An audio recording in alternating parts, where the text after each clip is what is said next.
Hello friends, welcome back to our channel. आज अगर हम बात करें निफ्टी की, तो निफ्टी का जो हाई लगा है वो 25,480 का लगा है। और अगर लो की बात करें तो ऑलमोस्ट ये आज का मार्केट कुछ खास था नहीं, बट 25,480 से 25,420 400 ऑलमोस्ट 420 मतलब 50-60 पॉइंट में ही पूरी मार्केट ख़त्म हो गई।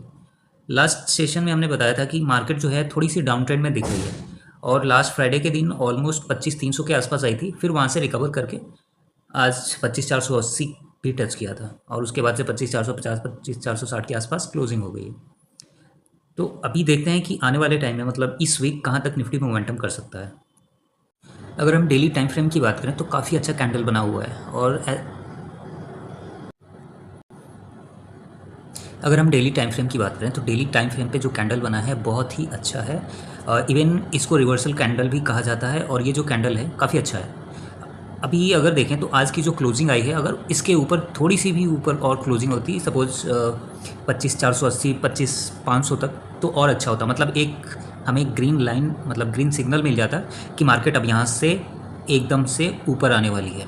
बट अभी भी हमें है कि मतलब कल के दिन अगर 540 550 570 तक क्लोजिंग हो जाती है, मतलब कल अगर निफ्टी 100 पॉइंट या 150 पॉइंट ऊपर क्लोजिंग होती है ना, तो समझ लेना कि आने वाले टाइम में ये जो लेवल है 25,750 25,800 का, ये ब्रेक होने वाला है।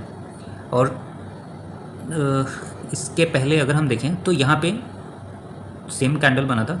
बेसिकली क्या है कि ये हैमर कैंडल है, और हैमर कैंडल जब भी बनता है तो यहाँ से रिवर्सल आता है। मैं प्रीवियसली आपको दिखाता हूँ।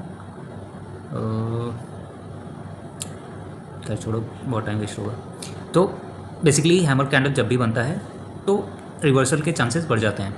और अभी देखें तो अभी जो सपोर्ट रहेगा इसका, इसके जस्ट नीचे हमारा एक छोटा सा सपोर्ट रहेगा 25,400 का, मतलब 25,400 क्या 25,380 के आसपास। ऑलमोस्ट 80 पॉइंट का स्टॉप लॉस हमारा टारगेट रहेगा एटलीस्ट 550 580 तक का। तो अगर कल के दिन की बात की जाए तो कल हमें दो चीज़ें ध्यान में रखनी है। एक तो पहला 25,400 का लेवल, ठीक है, कि मतलब 25,400 का लेवल एक सपोर्ट की तरह काम करे।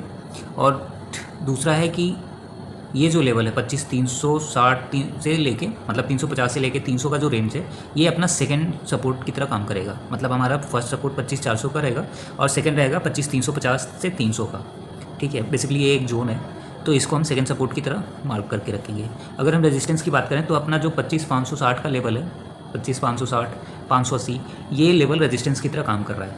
तो अगर कल के दिन हमें 25,560 के आसपास अगर 25,560 580 ब्रेक हो जाता है, बेसिकली क्या है कि अगर 480 के ऊपर जैसे ही ट्रेड करना स्टार्ट करता है निफ्टी, तब यहाँ पे बहुत अच्छी बाइंग आएगी।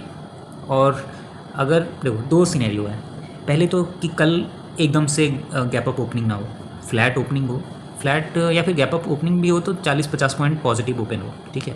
तो इससे क्या होगा कि इससे क्या होता है कि जैसे ही ऐसे ओपनिंग होती है ना फ्लैट या फिर 40-50 पॉइंट का, तो वहाँ पे जो आपका स्टॉप लॉस रहता है बहुत छोटा रहता है और रिवॉर्ड बहुत बड़ा हो जाता है। बट अगर क्या होता है कि जैसे 100-150 point Nifty gap up open होती है, फिर वहाँ से थोड़ा सा जो स्टॉप लॉस रहता है वो बड़ा हो जाता है, क्योंकि वो फिर थोड़ा कभी कभी नीचे भी आ जाता है, फिर नीचे से आके एक वी शेप में रिकवरी आती है, तो वो अलग चीज़ है।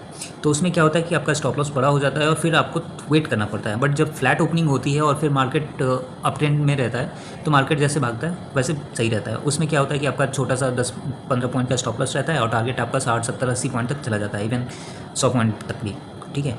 तो ये बेस्ट ऑप्शन रहता है कि मार्केट फ्लैट ओपन हो या फिर 30-40-50 पॉइंट पॉजिटिव ओपन हो, या फिर अगर बेस्ट ये रहता है कि नेगेटिव ओपन हो, 25,400 के 20,400 के आसपास ओपन हो, फिर वहाँ से एक रैली स्टार्ट हो।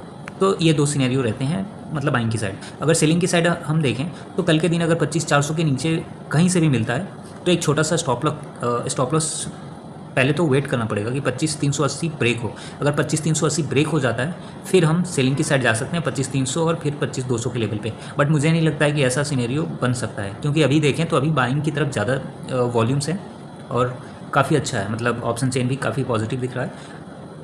तो कल के लिए हमारा 25,560 580 और नीचे के लेवल पे 25,400 और 25,350 का रहेगा निफ्टी में।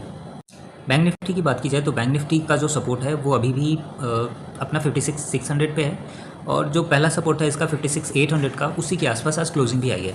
तो पहला सपोर्ट हम 56,600 के आसपास रखेंगे, और जो हमारा रेजिस्टेंस होगा वो 57,200 और फिर 57,500 का रहेगा बैंक निफ्टी में।